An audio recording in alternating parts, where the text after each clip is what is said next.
야, 너 진짜 화나게 하네. 뭐, 너나 잘해. 아니, 왜 맨날 이런 식이야? 여러분, 이런 대화 들어보셨죠? 아마 어제도, 오늘도 누군가와 이런 말다툼을 하셨을 거예요. 그런데 만약 제가 여러분께 말씀드리는 건데요. 화 잘 내는 사람을 단 한마디로 완전히 조용하게 만들 수 있는 방법이 있다면 믿으시겠어요? 에이, 그런 게 어디 있어? 진짜요? 정말 그런 방법이 있어요? 네, 정말 있습니다. 그리고 오늘 이 영상 하나로 여러분의 인생이 완전히 바뀔 거예요. 더 이상 화내는 사람들 때문에 스트레스 받지 마세요. 더 이상 그들에게 끌려다니지 마세요. 더 이상 내가 참아야지 하면서 속만 썩이지 마세요. 이 영상을 끝까지 보시면 화내는 사람이 즉시 조용해지는 마법의 한마디를 알게 됩니다. 어떤 상황에서도 인간관계의 주도권을 잡는 방법을 터득합니다. 스트레스가 90% 줄어들고 자신감이 200% 늘어납니다. 직장에서, 가정에서 모든 인간관계가 편안해집니다. 지금 구독 버튼 누르시고 좋아요 꾹 눌러주세요. 여러분의 인생을 바꿀 15분이 시작됩니다. 저는 10년 전만 해도 정말 소심한 사람이었어요. 누군가 조금만 목소리를 높여도 바로 위축되고 죄송합니다. 제가 잘못했습니다.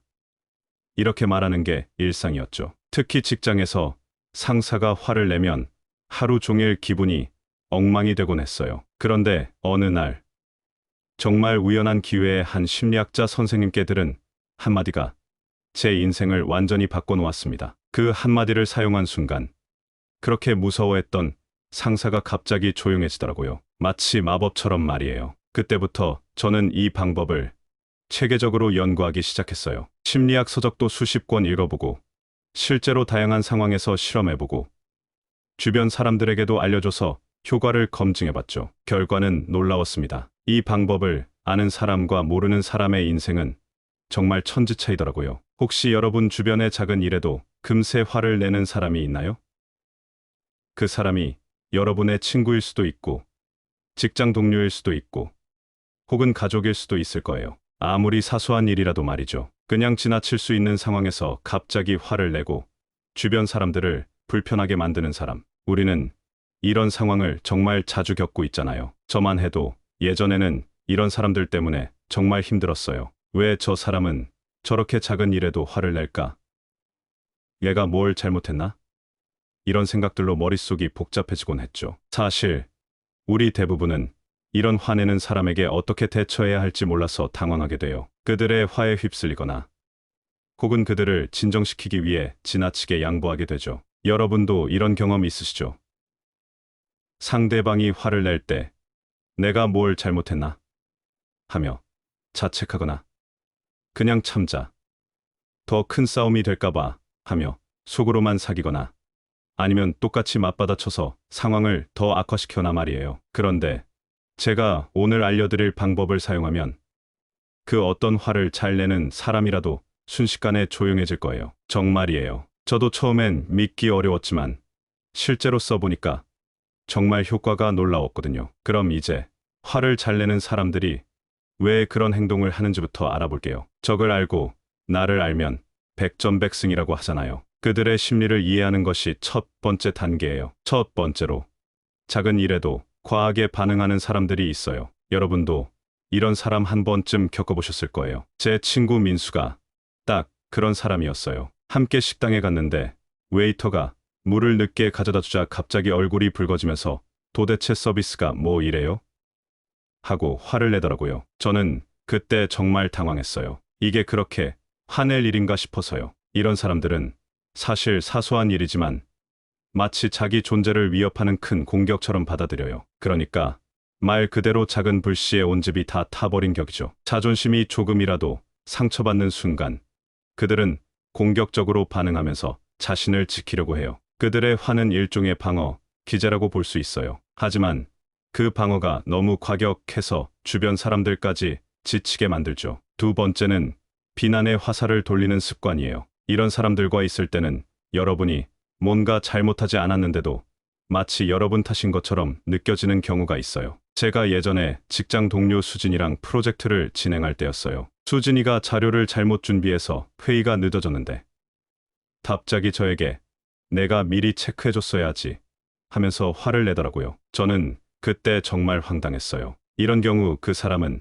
자신의 실수를 인정하는 것이 두려워서 남에게 책임을 돌리는 거예요. 왜냐하면 자신의 실수를 인정하는 순간 자존감이 무너질까봐 겁이 나는 거거든요. 그래서 스스로를 방어하기 위해 화를 내며 남을 비난하는 거죠. 세 번째는 감정 기복이 심한 사람들이에요. 예를 들어 가족 모임에서 다 같이 즐겁게 이야기 나누다가 갑자기 어떤 한마디에 기분이 확 나빠져서 분위기가 싸늘해진 적 있으신가요? 저희 집 형 영호가 딱 그런 타입이었어요. 방금 전까지 웃고 있다가도 누군가 무심코 던진 말에 갑자기 표정이 굳어지면서 분위기가 얼어붙곤 했죠. 이런 사람들은 자기 감정을 통제하지 못해요. 작은 자극에 쉽게 휘둘리고 그 감정을 주체하지 못한 채 폭발하는 거죠. 마치 끓어오르는 냄비의 뚜껑이 갑자기 열려 증기가 한꺼번에 확 튀어나오는 것처럼요. 마지막으로 통제 욕구가 강한 사람들이 있어요. 이 사람들은 자신이 계획한 대로 일이 흘러가지 않으면 화를 내요. 제 전 직장 상사 김 과장님이 그런 분이었어요. 회의에서 자신의 의견과 다른 방향으로 논의가 진행되면 갑자기 목소리를 높이면서 왜 내 말대로 하지 않는 거야? 하고 화를 내곤 했죠. 이런 사람들은 자신이 통제하지 못하는 상황을 두려워하는 거예요. 마치 자신이 모든 것을 장악하지 않으면 불안해서 견딜 수 없는 것처럼요. 그들에게는 그 통제권을 잃는 순간이 바로 세상이 무너지는 순간과도 같아요. 결국 이런 사람들은 자신을 방어하거나 불안을 통제하기 위해 화를 내는 거예요. 그들의 격한 반응은 사실 자신을 보호하려는 방법일 뿐이죠. 이제 화를 잘 내는 사람들과 마주할 때 어떻게 대처할 수 있을지 알아볼게요. 제가 10년간 연구하고 실험해본 결과 총 5가지 방법이 있어요. 이 중 하나만 제대로 활용해도 상황을 크게 개선할 수 있으니까 자신에게 맞는 방법을 선택해서 실천해보세요. 첫 번째, 절대로 진정해라는 말을 하지 마세요. 여러분, 화가 난 사람을 차분하게 만들기 위해 흔히 진정해라고 말하잖아요. 그런데 이런 경험 있으신가요? 상대방에게 진정해라고 말했을 때 오히려 더 크게 화를 냈던 적이요? 저도 예전에 친구 지연이한테 이런 실수를 많이 했어요. 지연이가 화를 내고 있을 때, 야, 진정해봐라고 말했더니 뭐? 진정하라고? 너는 내 기분도 모르면서 하면서 더 화를 내더라고요. 사실 진정해라는 말은 상대방을 더 자극할 수 있어요. 이 말은 마치 그 사람의 감정을 무시하거나 그 감정이 잘못된 것처럼 느껴지게 할 수 있거든요. 그 순간 상대는 더 크게 반발하게 되죠. 그럼 어떻게 해야 할까요? 가장 중요한 것은 상대방의 감정을 인정하면서도 감정적으로 휘말리지 않는 거예요. 이때 사용할 수 있는 효과적인 방법은 차분하게 이렇게 말하는 거예요. 내가 너를 화나게 했다면 미안해. 그런 의도가 아니었어. 내가 힘들어하는 것 같은데 그 부분을 좀 더 이야기해 줄래? 특히 그 부분을 좀 더 이야기해 줄래? 나는 한마디는 상대방의 감정을 인정하면서도 대화의 방향을 차분하게 돌리는 방법이에요. 상대방의 감정을 인정하고 이야기를 풀어나가도록 유도하는 거죠. 그들의 감정을 먼저 받아들임으로써 상대가 자신을 존중받는다고 느끼게 되며 스스로 진정하게 만들어요. 심리학적으로 화가 난 사람은 자신의 감정이 무시당할까 두려워해요. 그래서 진정해 같은 말은 오히려 그들의 감정을 깎아내리는 것처럼 들릴 수 있어요. 반대로 그들의 감정을 인정하고 대화를 이어가면 그들은 차분해질 기회를 얻게 되죠. 조선시대 대학자 퇴계 이황은 말했습니다. 자신의 마음을 다스릴 줄 아는 자가 남의 마음도 다스릴 수 있다. 여러분이 먼저 차분함을 유지하고 상대방의 감정을 존중하면 결국 상황을 주도하게 되는 거예요. 좀 더 이야기해 줄래? 나는 한마디를 던졌을 때 상대방은 내가 무시당하지 않고 내 이야기를 들어주려 하는구나 라고 느끼면서 감정이 서서히 가라앉게 됩니다. 두 번째, 절대로 아무 말 없이 그 자리를 피하지 마세요. 때로는 화가 난 사람과 대화를 이어가는 것보다 잠시 거리를 두는 것이 현명한 선택일 수 있어요. 감정이 격해진 상황에서 계속 대화를 시도하면 문제는 더 꼬이고 갈등이 심화되기 쉽죠. 하지만 그렇다고 아무 말 없이 자리를 피해서는 안 돼요. 왜냐하면 아무 말 없이 떠나면 상대방은 무시당했다고 느끼고 감정이 더 상할 수 있기 때문이에요. 제가 예전에 이런 실수를 한 적이 있어요. 친구 현우가 화를 내고 있을 때, 아, 이거 안 되겠다 싶어서 그냥 자리를 떠났거든요. 그랬더니 나중에 현우가 너 왜 말도 없이 가버렸어? 정말 기분 나빴어라고 하더라고요. 한번 상상해 보세요. 여러분이 화가 난 상황에서 상대방이 아무 말 없이 갑자기 자리를 떠났다면 어떻게 느껴질까요? 아마도 내 감정은 중요하지 않은가? 또는 이 사람은 나와 대화할 생각이 없는 건가? 하는 생각이 들 수 있겠죠. 말없이 자리를 뜨는 것은 문제를 해결하려는 의지가 없다는 메시지로 받아들여질 수 있어요. 따라서 적절한 거리두기를 할 때는 반드시 그 이유를 상대방에게 설명하고 나가는 것이 중요해요. 그렇다면 어떻게 말해야 할까요?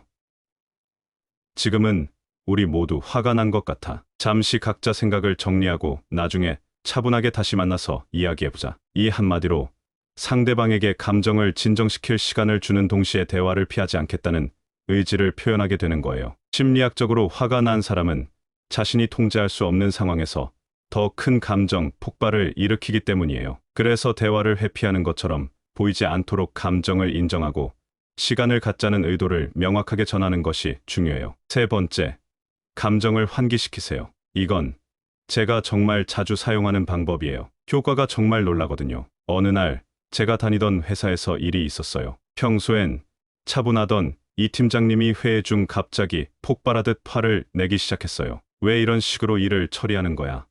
하면서 목소리가 사무실에 울려 퍼졌죠. 분위기는 순식간에 얼어붙었고 모든 팀원들이 말을 잃었어요. 그때 제가 천천히 다가가서 이 팀장님과 마주한 후 한마디를 던졌어요. 팀장님, 오늘 무슨 안 좋은 일 있으셨나요?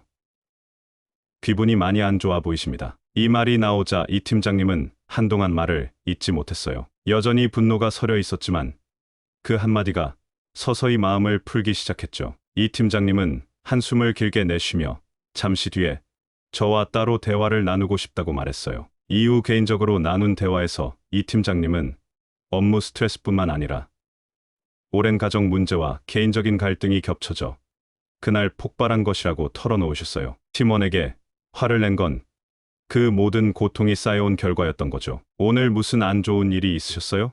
라는 이 한마디는 단순한 질문 이상이에요. 심리학적으로 이 말은 상대방이 느끼는 감정의 진짜 원인을 탐색하게 만드는 힘이 있어요. 화를 낸 그 순간 그 사람은 자신이 왜 그렇게 감정적으로 반응하는지 정확히 인식하지 못해요. 다른 문제에서 비롯된 감정을 현재 상황에 투사하는 경우가 많죠. 이를 전이된 감정이라고 해요. 오늘 무슨 안 좋은 일 있으셨나요?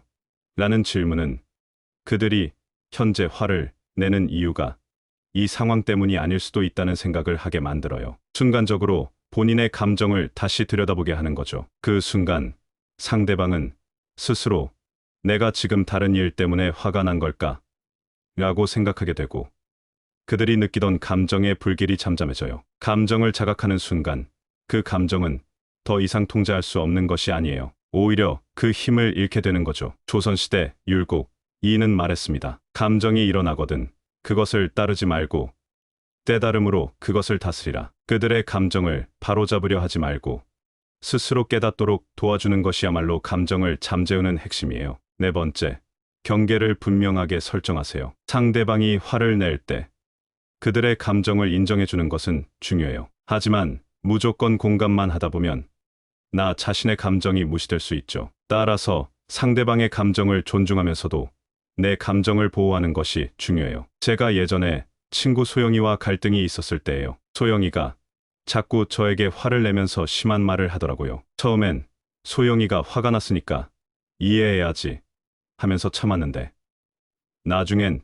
제가 너무 힘들어지더라고요. 그때 이렇게 말했어요. 내가 화나는 건 충분히 이해해. 하지만 이런 방식으로 이야기하면 나도 불편해. 이 한마디는 상대방의 감정을 존중하면서도 그들이 더 이상 선을 넘지 않도록 자신의 감정과 경계를 명확히 표현하는 방법이에요. 심리학적으로 경계를 설정하지 않고 무작정 상대방의 감정에 휘말리면 상대방은 그 감정을 계속해서 표출하려고 할 수 있어요. 따라서 감정적으로 공감하면서도 자신의 한계를 분명히 하는 것이 갈등을 최소화하고 건강한 관계를 유지하는 핵심이에요. 퇴계 이황은 이렇게 말했습니다. 지혜로운 자는 타인의 마음을 받아들이되 자신을 잃지 않는다. 상대방의 감정을 이해하는 동시에 나 자신을 잃지 않고 지키는 것이 바로 경계 설정의 중요한 역할이에요. 5번째, 감정을 인정하되 해결책을 제시하세요. 화가 난 상대방과 대면했을 때 그들의 감정을 인정하는 것은